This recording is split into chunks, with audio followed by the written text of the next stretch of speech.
Hey everyone, going to do a mobile camera thing this time, so bear with me. For audio and video I'll be pretty crap, but I just wanted to perhaps show you another one of in and around the sim, more so because you obviously see it from the inside but you never get to see it from the outside. So and it's not flash from the outside, pretty much a box, but let me show you. So if I pan back, basically I've got a bedroom occupied for my sim. Excuse the lighting, it's the middle of the day here. And there she is there. I've got it under some sheeting, black sheeting. And then if we pan around inside, you'll see obviously I've recently spoken about those cameras. And then we bring it in, and obviously that's the kind of view, if I just go under the first camera there, that you're getting, something along those lines like that.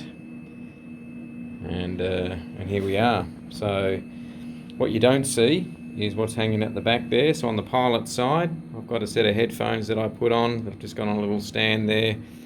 File rack down there, which I have some guides and flight plans and other bits and pieces that I might file. They're the sun visors that I've just got. They're just basically car visors. I'm going to paint them up though, and hopefully that turns out okay, because I don't like the colour before I put them on. So I'm going to hopefully paint them up, and they should look okay, similar colour to the wall. Just a standard office chair, nothing flash. Over this side, yes, I do have a fire hydrant.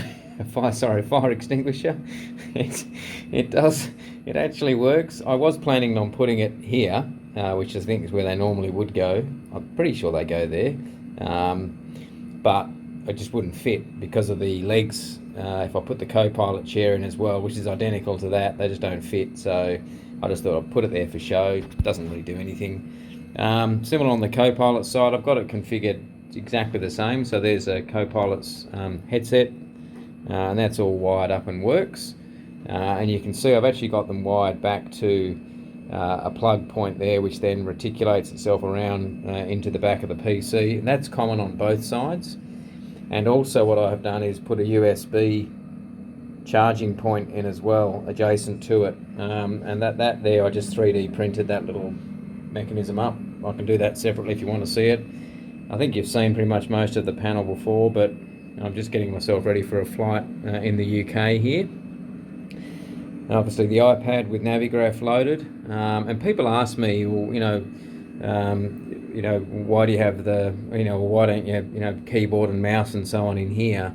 As I said, I'm trying to get as most immersion as I can. So I really do prefer a completely separate operator station. I don't want to have a mouse and keyboard inside my cockpit. I just want to make it as real as I possibly can, short of G-forces and everything else. And so here is the operator station next to it. So if I just go and pan around to there you can see. So currently got pilot to ATC loaded. Just a small little desk that I have, and basically that's where I will configure everything. So OBS and setting up X-Plane. Obviously I'll run X-Plane. In fact, we can just have a squiz at that now. If I can just, oops, I just tripped over. Ouch! Just tripped over the frame. Bear with me. I'll come back in a sec. So there's obviously OBS with the 3 views, getting ready to record, which I will then edit in Power Director post. That's that one. X-Plane's already loaded, as you can see, and as I was saying before, what I do is I generally will shut this view down in the graphics settings once I've got the sim loaded and it's ready to go, and I've loaded the configuration, and that saves me obviously a fair amount of frames per second, because I'm not actually running this as a graphical monitor, literally as a 2D one. And currently I'm getting what, 60 odd frames a second, which is not too bad. That's running off a 3060 Ti, by the way. And as I said, I'm comfortable if I get a nice steady 30-35 frames a second at high graphics, then pretty happy. And Obviously it's not FS 2020 graphics, but it's pretty good. And so that's that. That's the operator station. Let's go around to the back of the machine, and we'll have a look there. Again, excuse the light, otherwise it's Australian autumn and it's a bit bright today. This is not pretty around the back here, but it's also pretty crude. So this is just a standard frame, and this is just holding the back or the front screen, if you like, in a vertical position. And I've just got it, you pick up on the TV bracket here, and I've just picked up the bolts, and that's just locked into the main frame down below. As you can see, it's pretty crude, but sometimes crude is what works the best.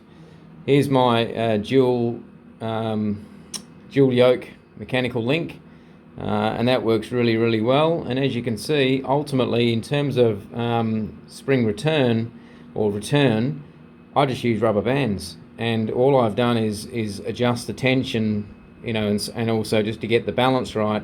Bit of trial and error with that, but it honestly works a treat, and have no issue at all.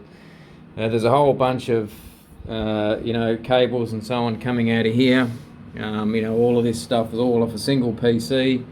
I've got obviously the butt kicker hooked up. I've got my Logitech, and then there's a whole bunch of stuff in here as well. Heaps and heaps of wires. Don't want to sort of get into the detail of that, but generally labelled all my USB connections. The motherboard that I've got, it's got I think 12 odd USBs off the motherboard, and even then I still needed a few more for this GA aircraft, so I just got myself a little hub there.